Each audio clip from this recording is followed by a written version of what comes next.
Querido aluno, aqui é a professora Andresa Bello. Esse é o nosso segundo encontro na disciplina de abordagem 2, tá?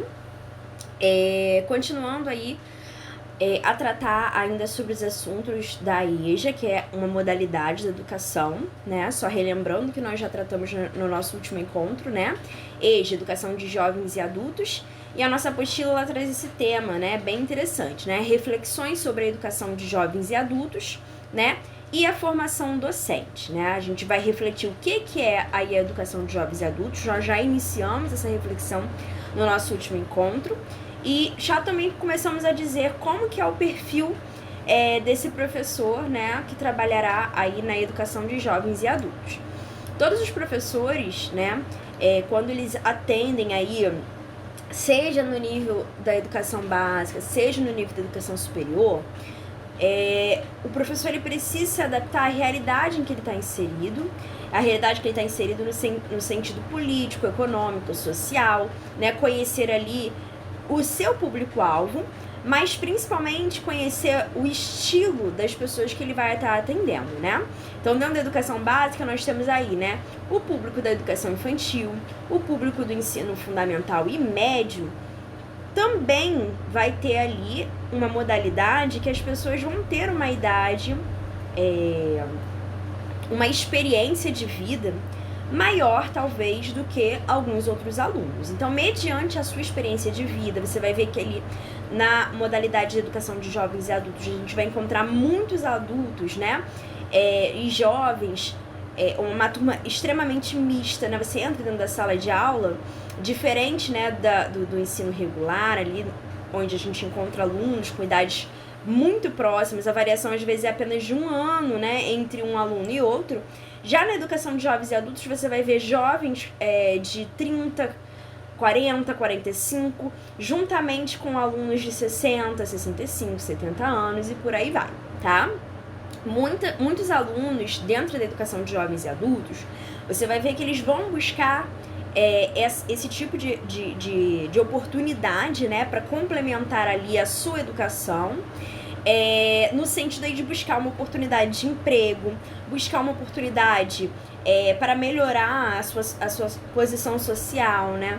Você também vai ver alguns adultos que a intenção deles talvez não seja mais buscar um emprego, né? Alguns ali não trabalham mais, já são aposentados, mas eles possuem o desejo de poder ler, por exemplo, a Bíblia, né? Quando eu trabalhei na EJA, eu achei tão bonito, né? Uma senhora perguntando para ela já com uma idade, por que a senhora tá, né? Qual o motivo? O que te motivou a estar aqui? Aí ela falou, poxa, eu queria tanto poder ler a minha Bíblia, entender o que as pessoas estão falando, né? Buscar por ela mesma conhecimento. Muitos. Uma outra situação muito marcante na minha vida foi de um determinado aluno que ele ama, né, música, e ele queria compor as músicas, né? E isso é tão bacana, né? Tão gratificante. Quando você consegue perceber que existem muitas pessoas que vão retornar por N motivos diferentes, né? Enfim, da mesma forma que muitos alunos pararam por motivos diversos, muitos também vão retornar por motivos diversos, tá? Então, que você possa entrar nessa reflexão. Nós conhecemos um pouquinho sobre a lei, né, de diretrizes e bases de educação, lá no segmento que vai falar sobre a modalidade, né, da EJA, que é lá no artigo 37, nós estudamos já isso na última aula. Peço que você, com muito carinho, muita dedicação, releia item por item.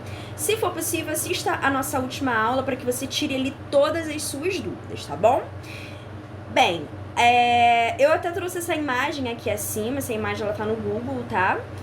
Se você reparar, você vai ver aqui nessa imagem, eu quis trazer ela para que você pudesse perceber, né, a diversidade, tanto homens quanto mulheres, né,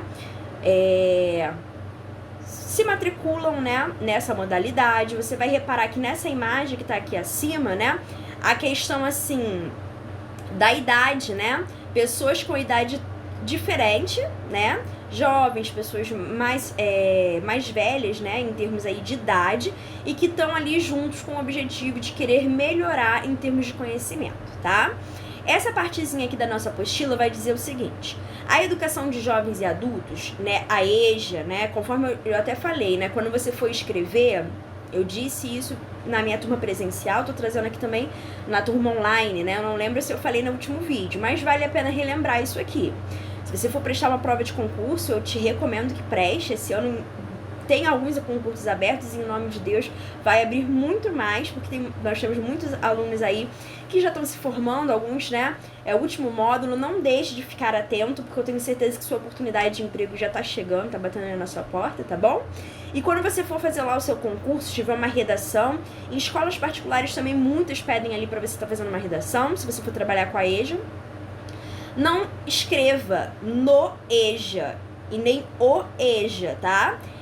O certo é colocar ali o artigo definido feminino, a EJA, tá? E a preposição em mais o artigo, né? Ao invés de ser no, né? Em mais o, seria em mais a, na, tá? A educação de jovens e adultos, na educação de jovens e adultos. Da mesma forma, se você colocar ali a sigla EJA, é a EJA, na EJA, né? Que é uma modalidade de ensino amparada por lei. Nós já vimos, né, sobre essa questão de ser ali amparado por lei. E é voltado para todas as pessoas que, por algum motivo, não tiveram acesso ao ensino regular na idade apropriada. A EJA tem como objetivo tentar corrigir algumas questões sociais, como, por exemplo, a exclusão, a exploração, entre outras que vão gerar consequências maiores, como a perigosa marginalização. Nós já chegamos a falar sobre essa questão na nossa última aula.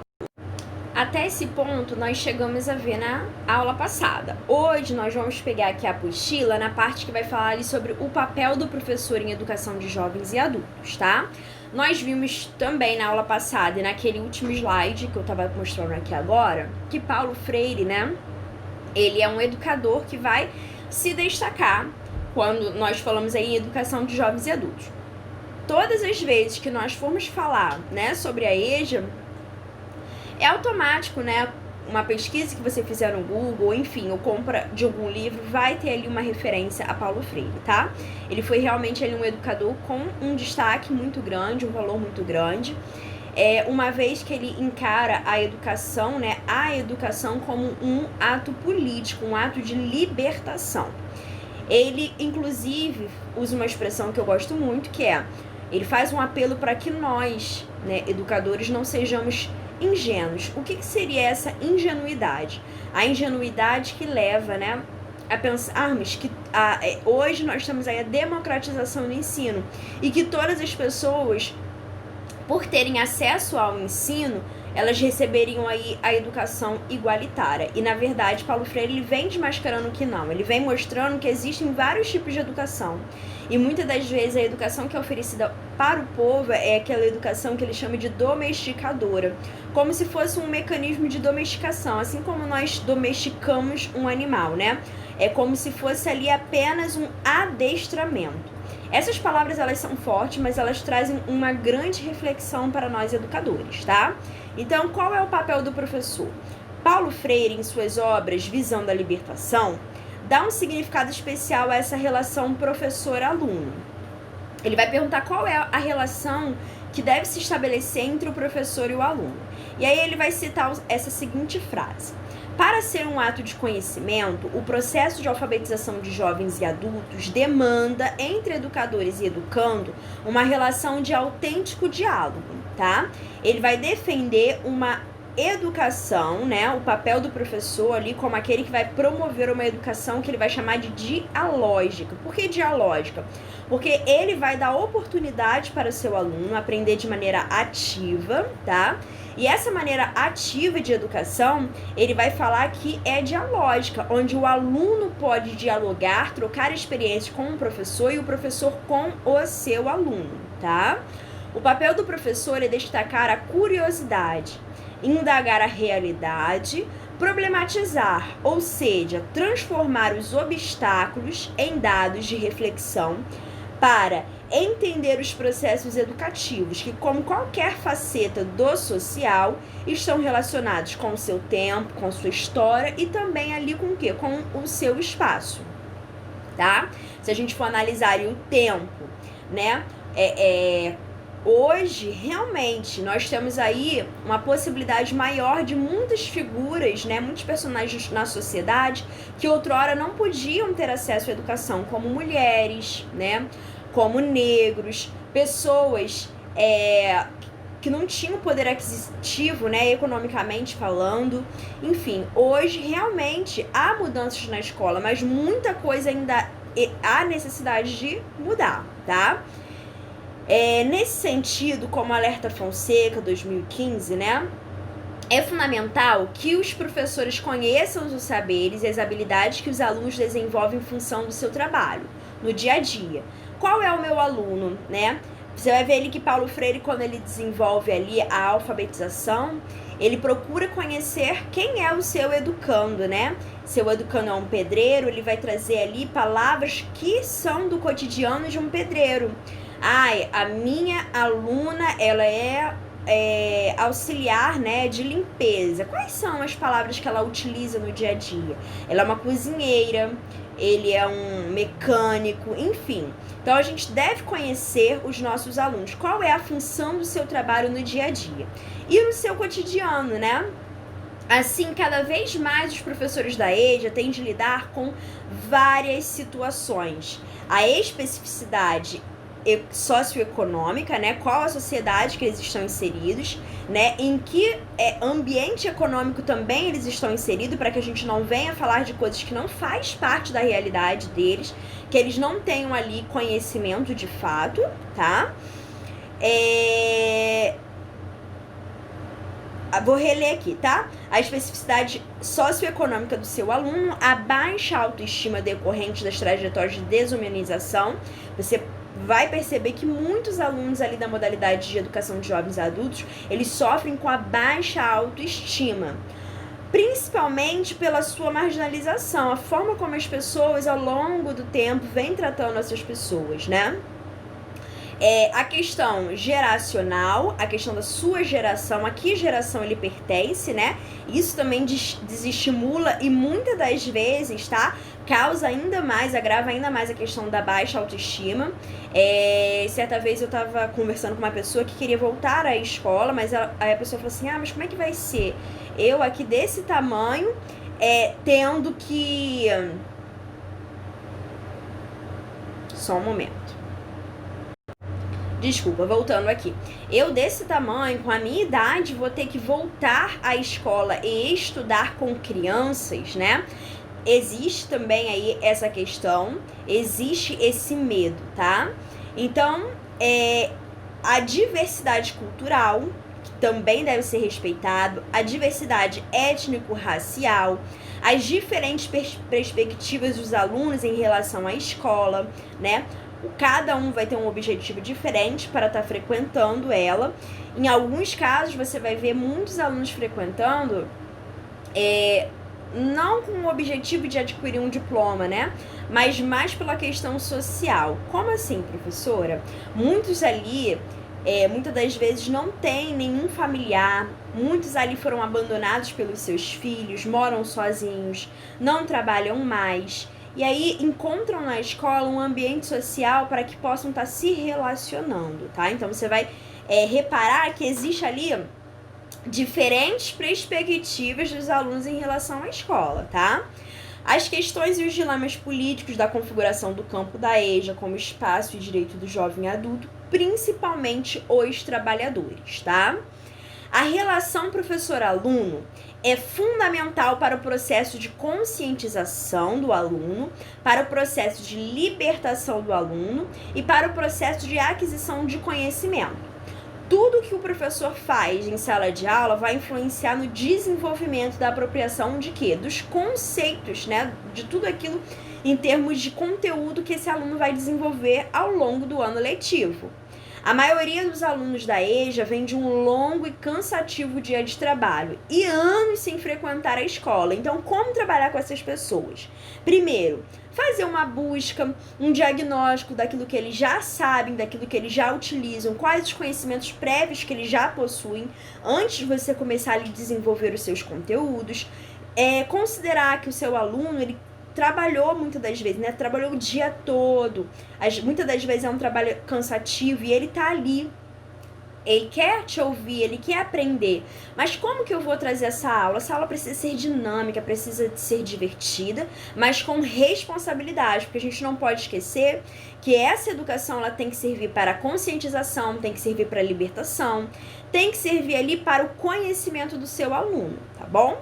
O professor, então, ele precisa ter muita responsabilidade para que ele não desestimule o aluno de estar presente dentro da sua sala de aula e que, ao mesmo tempo, ele não transforme o objetivo da educação em segundo plano, né? Porque, às vezes, a gente coloca, né, joga em terceiro, quarto, quinto plano a educação e coloca todos os outros eventos, né? A gente sabe que a educação de jovens e adultos é um ambiente maravilhoso de trabalhar. Eles são geralmente muito receptivos, são festivos, tá? Eles gostam de fazer festas, mas a gente precisa ter, o professor precisa ter responsabilidade, porque a educação ela tem que vir sempre em primeiro lugar. Então, dedicação e criatividade para que esses alunos, esses seus futuros alunos, sejam incentivados a permanecer na escola, tá? Então, eu super recomendo que você trabalhe com jovens e adultos. É uma área da educação que é muito carente de profissionais adequados, que tenham ali responsabilidade e dedicação. O professor, ele é visto, então, como mediador e incentivador de cada aluno. Quem já é meu aluno antigo sabe que eu gosto muito de falar o que é o professor mediador. Quem é o professor mediador? É aquele que faz a ponte entre o conhecimento e o aluno. É aquele que vai facilitar o caminho. Ele não vai ali oferecer de maneira indigna, né? Não vai fazer pelo aluno, mas ele vai facilitar, vai encontrar um meio melhor e mais adequado para chegar ao conhecimento ao aluno e o aluno ao conhecimento. Então, ele vai ser o mediador, ele vai ser o incentivador de todos os alunos. E o bom relacionamento, a preocupação e o carinho com os alunos vão ajudar no seu desenvolvimento intelectual, incentivando-os a continuar frequentando as aulas. Criatividade, solidariedade, confiança são essenciais na relação entre o professor e o aluno da EJA, tá? A autoestima elevada influencia na capacidade de todos de aprender e ensinar. Então, além do professor ter essa sua autoestima fundamentada na educação, também está ali influenciando e trazendo essa autoestima também para os seus alunos. Quais são os possíveis desafios do professor da EJA? Eu gosto de trazer esse quadrinho dos possíveis desafios do professor da EJA. Utilizar abordagens e estratégias adequadas de ensino, considerando as características dos alunos jovens e adultos. Por exemplo, o que o professor precisa considerar? A faixa etária dos alunos que ele vai estar recebendo naquele ano letivo, porque sempre modifica, né? No próximo ano sua turma vai ter outros alunos e você vai ver que há uma variedade muito grande em relação à idade, relação étnico-racial, ritmos de aprendizagem que é diferente, né? Na sala com crianças é diferente, com adultos também não seria diferente. E esses alunos, muitas das vezes, um exemplo que acontecia muito comigo, eu percebi que os meus alunos tinham muita dificuldade com isso aqui, óculos, né? Muitas das vezes estavam com um óculos que não era o indicado para ele, ou para ela, né? Muitos alunos não tinham condições financeiras para ter o óculos, muitos alunos já quebraram óculos. Então, assim, como tá ali, como poder escrever do quadro, como ler, né? Um material que você traga ali impresso para eles, tá? Variáveis linguísticas, você vai reparar que muitas das vezes também traz ali uma linguagem vulgar, popular, um vocabulário muito raso, vamos dizer assim, tá? Crenças e valores formados. Você vai ver que esse aluno você vai ter que trabalhar muitas questões com eles, mas certamente vai ser muito edificante, apesar de todos os desafios. Eu trouxe aqui pra vocês 5 diquinhas, tá? São 5, tá vendo? Da revista Nova Escola. Eu retirei da revista Nova Escola porque eu achei muito interessante. São 5 dicas para quem quiser trabalhar aí na EJA, poder trazer para o seu dia a dia, tá? O título dessa reportagem trazia assim, respeitar o tempo, a trajetória e a faixa etária dos alunos são essenciais para lidar com todos os alunos, mas especialmente com aqueles que retornaram à escola na vida adulta. A primeira dica: levarás em conta as trajetórias dos educandos. Cada educando tem uma trajetória e no momento de ensinar deve-se considerar essas trajetórias e trazê-las para dentro da aula. Não ouvi-las com o ouvido de mercador. Elas devem se entrelaçar à aula, fazer parte dela. E isso só é possível quando buscamos antes conhecer ativamente nossos alunos.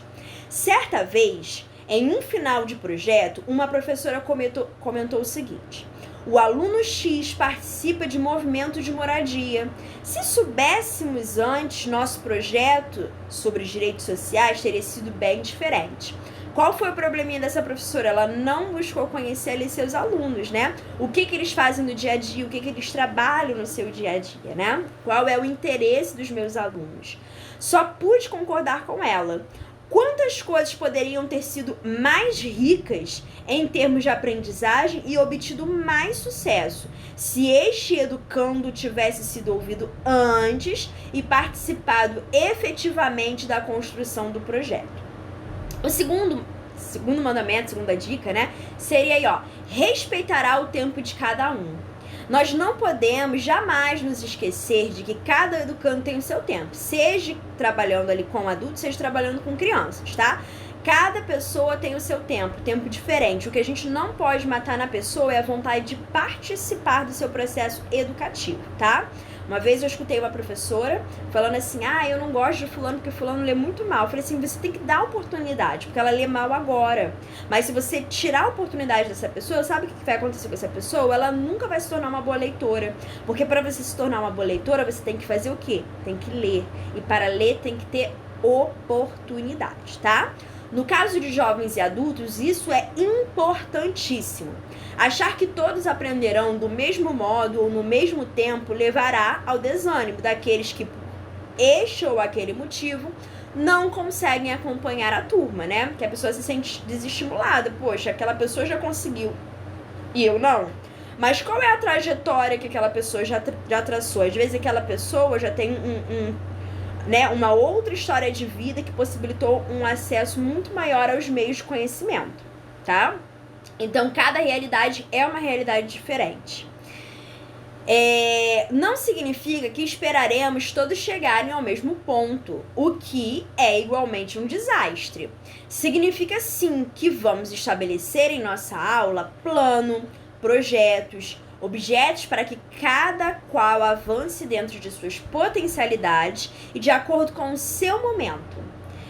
A terceira dica é: reconhecerás cada faixa etária com as suas especificidades. Um risco muito comum e frequente é infantilizar os educandos. A gente tem que tomar muito cuidado com a infantilização dos nossos educandos. Eu já até falei sobre isso. Alguns professores trabalham durante o dia com crianças e à noite com adultos, jovens e adultos, né? E aí, às vezes, querem reaproveitar o mesmo material, só que nem sempre vai ser adequado. O conteúdo pode ser o mesmo, mas nem sempre será o mesmo material adequado a ser utilizado, tá? Isso acontece, às vezes, involuntariamente, na forma, por exemplo, de falar com eles, de cobrá-los, ou ainda nos tipos de atividades que se propõe em sala de aula. Você repara que quando a criança ela começa a se tornar um pré-adolescente, ela nem gosta mais de ser chamada de criança. Imagine um adulto ser tratado como se fosse criança, né? Aí isso vai acabar certamente com a autoestima desse aluno. Às vezes, tá? Deixa eu tentar me achar aqui que tá pequenininha a letra, né? Às vezes, esse é um movimento inclusive desejado pelo aluno, que traz consigo uma imagem da escola que não pôde frequentar quando criança. Mas o trato infantil também é um dos motivos que afastam os jovens e adultos da escola, porque eles não querem serem tratados como crianças, eles querem serem tratados como adultos, né? Daí que a postura do professor da EJA não deve negligenciar nunca o fato de que somos adultos lidando com jovens ou adultos, tá? Trouxe aqui mais uma fotinho para que vocês possam reparar que dentro da sala da EJA é isso aí, olha. Tem mulheres, tem homens, tem jovens, tem pessoas mais experientes em termos de idade, né? E todos estão ali em busca de um objetivo diferente. A quarta dica é a seguinte: respeitará a diversidade como regra. As turmas da escola, por exemplo, reúnem jovens que não se adaptaram à escola tradicional. Jovens em conflito com a lei, pessoas com deficiência física e intelectual, homossexuais, travestis, transexuais, idosos, mulheres, negros, trabalhadores e, olha, muitas pessoas que por vezes foram ali marginalizadas pela sociedade, tá? Todos estão ali fisicamente juntos no mesmo espaço. E minha postura e prática em sala de aula deve dialogar com todos. Mas trabalhar com a diversidade em sala é compreender que, mesmo que todos tenham esse traço em comum, eles também apresentam visões de mundo, projetos, perspectivas diferenciadas e o educador vai ter que lidar com isso. A quinta dica vai dizer assim, ó, motivarás sempre e não desistirás jamais, tá? Além de você motivar o seu aluno e estimular esse aluno a não desistir, você, futuro professor e aqueles que já trabalham na área da educação, né? Nunca perca a sua motivação e nunca desista, tá? A baixa autoestima é encontrada com um índice muito grande em educandos da educação de jovens e adultos.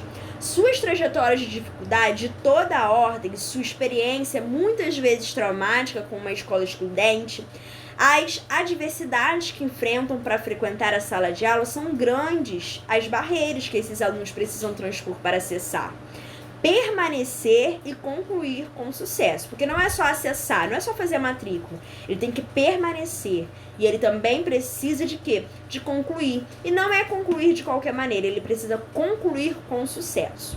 Lidar com elas é um dever constante do professor de EJA, um educador desta modalidade que acredita que seu papel é exclusivamente ensinar conteúdos de uma determinada disciplina está fadado ao fracasso. Ensinar jovens e adultos pressupõe um envolvimento maior do professor com seus alunos. Ele precisa se aproximar e ouvir conversas, compreender os problemas da aprendizagem e muitas vezes da vida, tá? E estimular ali os seus educandos. Eu espero que essas 5 dicas tenham sido aí muito importantes para vocês, que possam aí abrir os olhos para quem nunca participou, quem nunca frequentou, assim, ou pôde visitar, né, uma turma de educação de jovens e adultos, tá? Vale muito a pena. Essa entrevista aqui, eu retirei daquela revista Nova Escola, que sempre traz alguns artigos bem bacanas. Ainda na nossa apostila, nós vamos encontrar essa parte aqui, ó, estágio de formação, tá? Os alunos da educação de jovens e adultos apresentam um acervo de experiências muito denso.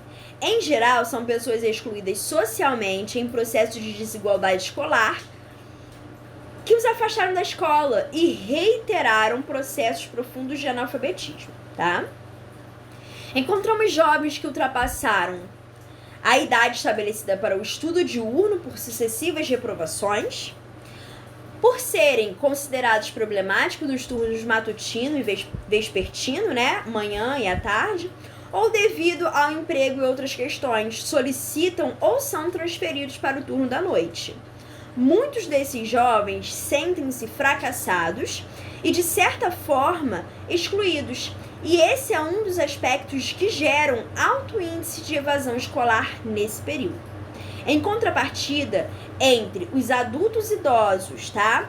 Entre adultos idosos esses, empregados ou não, alguns tiveram ainda a possibilidade do emprego formal, enquanto outros estão aposentados.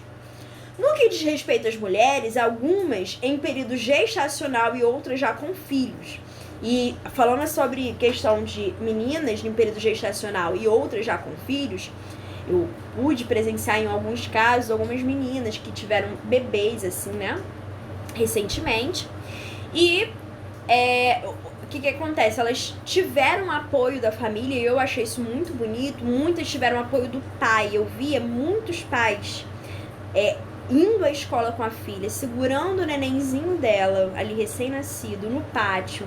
E às vezes aquela menina, né, aquela jovem, ela precisava de sair da sala, né? Professora, eu vou ali, porque ela ia amamentar o neném. E olha que bacana, eu sinceramente me sentia muito orgulhosa dos pais. Os pais que iam. Às vezes eu vi muitos homens, pais, que não abandonaram as suas filhas para que elas não fossem desestimuladas dos estudos. Vi algumas vezes também os maridos, tá? Mas eu me impressionei muito com a atitude de alguns homens que eram pais daquelas meninas. Porque muitas das vezes elas foram abandonadas pelos seus parceiros. E muitas famílias aí abandonam as meninas, né? Quando elas ficam grávidas. Mulheres, às vezes, né? Não são só adolescentes que ficam grávidas, né? Jovens, mulheres já adultas ficam grávidas. E muitas das vezes não recebem esse apoio. A educação é uma coisa muito importante. Ela deveria ser tornada uma prioridade em todas as famílias, no nosso governo, na nossa sociedade, tá? Então, nesse contexto, há também avós buscando uma nova expectativa de vida após décadas de exclusão. Eu falei ali sobre uma questão, né? Sobre que muitas pessoas já aposentadas, às vezes abandonadas pelos filhos, frequentam a escola por uma questão social, mas você também vai encontrar muitas pessoas com uma idade avançada buscando realmente uma qualificação. Isso aí. E muitos ainda dão prosseguimento ao ensino fundamental, médio e conseguem chegar ao superior com muito sucesso. E às vezes com muito mais motivação e muito mais perseverança que muitos jovens, tá? Alguns vão buscar ali a educação para buscar um trabalho qualificado. E entre outras questões sociais, como eu dei o exemplo daquela senhora que falou que ela queria ler a sua Bíblia, tá? Tais afirmações, elas são baseadas em novas observações ao longo do período de estágio. Por isso que o estágio é tão importante, porque você observa essas questões. Em uma turma, e vai trazer um exemplo, né, em uma turma de 18 alunos do 5º ano, com 2 jovens de 18 e outra de 19, gestantes, e 4 mulheres com mais de 40 anos. Essa é a realidade da EJA, tá? Em que 3 são avós, sendo uma aposentada e apenas uma delas solteira e sem filhos. O grupo masculino tem apenas um aposentado por tempo de serviço, 3 ainda jovens, com idade entre 18 e 20 anos, disseram não ter tido a possibilidade de emprego formal ainda, ou seja, não tem um emprego com carteira assinada, né? Encontramos 8 homens acima de 30 anos, todos eles trabalhando, 2 formalmente, com carteira assinada, e 6 em empregos informais. Observamos que as experiências difíceis são um ponto comum entre essas gerações. Ambas sofrem ou sofreram graves problemas sociais gerados por desigualdade ou pela exclusão, né? A característica desses alunos é buscar o letramento para dar sentido àquelas questões básicas do cotidiano.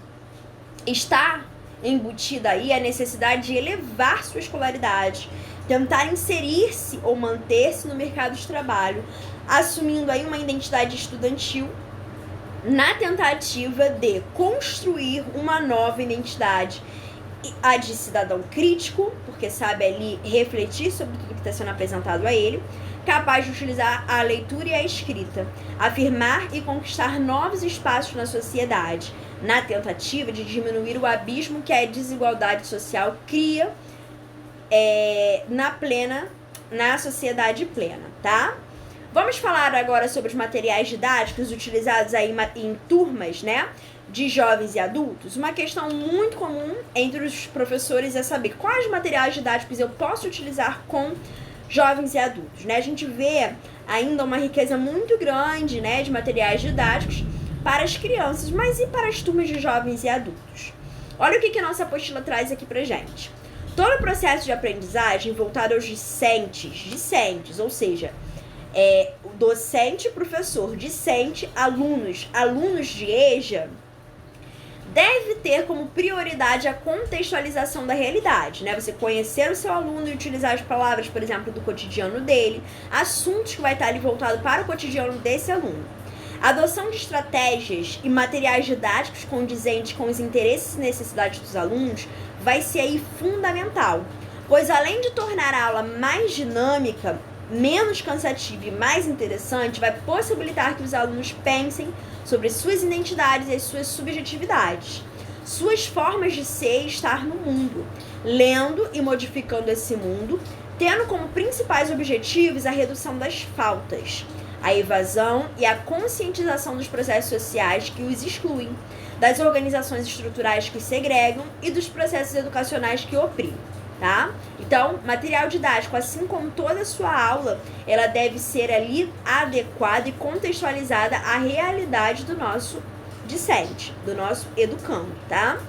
Os materiais, os procedimentos didáticos podem ser como livros, podem ser jornais, podem ser aparelhos eletrônicos ou até mesmo uma roda de conversa.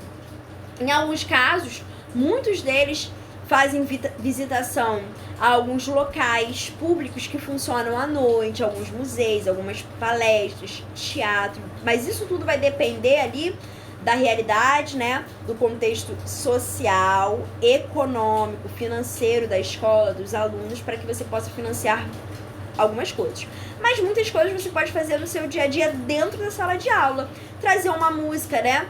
Eu, como professora, fiz uma aula, eu já contei isso aqui para alunos que fizeram, que estudam, né, com a gente em outros períodos, né? Então, se você é um aluno que está fazendo pela segunda vez essa disciplina, você já ouviu esse exemplo, mas eu guardo com muito carinho. Eu dei uma aula, né, para a educação de jovens e adultos, uma turma da EJA, que me marcou muito, porque eu falei, né, até que tinha um aluno que gostava de compor música, ele queria aprender para compor música, né? E até então ele só compunha e outra pessoa escrevia para ele, né? E como eu vi que eles gostavam muito de música, eu decidi trabalhar com eles o tema da ditadura militar. Alguns ali viveram a ditadura militar, mas eles não sabiam ao certo o que era a ditadura militar em termos de contexto histórico, né? Enfim, riqueza de detalhes. E aí eu fiz um grande cartaz para trabalhar com a palavra ditadura. E eu ainda fiz um trocadilho com eles, botei assim, ó, dita a dura. Trabalhei a questão da palavra com eles, era uma turma de alfabetização, tá? E trouxe pra eles música, porque eu sabia que aquela turma adorava música. Eu trouxe pra eles aquela música. Para não dizer que não falei das rosas, né? Que aquela música Vem, Vamos Embora, que esperar não é saber. Quem sabe faz a hora e não espera acontecer. É uma música que foi composta ali na época da ditadura militar para contar ali, fazer uma conclamação, né, da sociedade para que eles pudessem lutar pelos seus direitos. E trouxe uma música atual, né? Trouxe para eles aquele funk Eu Só Quero É Ser Feliz, Andar Tranquilamente na Favela Onde Eu Nasci. Por que eu fiz isso com eles? Eu trabalhei com eles que muitas das vezes a música traz um contexto histórico que nós estamos vivendo. E ali eu trabalhei com palavras que eram utilizadas no cotidiano deles. E eles gostavam de funk. A aula foi maravilhosa, graças a Deus. E ela marcou, eu espero, né, que tenha marcado a vida deles até hoje, né? Mas, sobretudo, marcou a minha. E eu nunca vou esquecer disso. Então, a sua aula, ela pode ser dinâmica, ela pode ser rica com aquilo que você tem em mãos, né? Não precisa ser coisas caras. Uma de suas funções principais é auxiliar o aluno, tá? Possibilitando aí a concretização dos conteúdos estudados e assim a construção do conhecimento. É de suma importância ressaltar que mesmo com toda a eficácia dos materiais didáticos, estes não substituem ou diminuem o papel do professor nesse processo. Às vezes a gente quer valorizar muitos materiais didáticos, mas ele não vai te substituir, você, professor. Porque se você não tiver ali, né, o feeling para ter uma aula dinâmica, rica, né, que alcance seus alunos, o material didático pode ser o mais caro, mas ele vai ser em vão, tá? A aprendizagem dependerá da maneira como esses recursos serão passados, orientados e aproveitados ao máximo, principalmente pelo professor, que é, neste como em outros processos de aprendizagem, o facilitador. Quem é o facilitador? É o professor mediador. Ensinar por meio da realização de projetos interdisciplinares, ou seja, aquilo que envolve todas as disciplinas, né? Português, matemática, história, geografia, música, dança, educação física, né? Foi um dos recursos bastante explorados nas turmas observadas por nós. Aqui está contando, né? Uma observação de estágio. Mostra que uma das principais vantagens de trabalhar por meio de projetos é que a aprendizagem passa a ser significativa, centrada nas relações e nos procedimentos. Uma vez identificado o problema e formuladas algumas hipóteses, é possível traçar planos para os passos seguintes, como, por exemplo, aí a definição do material de apoio para a pesquisa que será utilizado para a busca de respostas e de confirmação ou não das hipóteses levantadas. A assimilação do assunto em desenvolvimento e a interação pessoal são resultados fundamentais desse recurso. A interdisciplinaridade presente promovida pelos projetos permite que a visão que constrói, né, do objeto de conhecimento seja multifacetada, possibilitando ambas e variadas interpretações e construções de conhecimento, enriquecidas pela experiência de vida, tá? Aqui nós temos, dentro da nossa apostila, tá? Essa parte que vai falar aí sobre a lista com as dicas que podem ser úteis para o iniciante na EJA. Quais são as dicas que a nossa apostila vai trazer aqui para você? Reserve bastante tempo para explicar a proposta de cada aula. A EJA, né, na EJA, você pode encontrar alunos retornando à escola depois de muito tempo ou que estejam ali pela primeira vez em uma sala de aula. Portanto, embora algumas atividades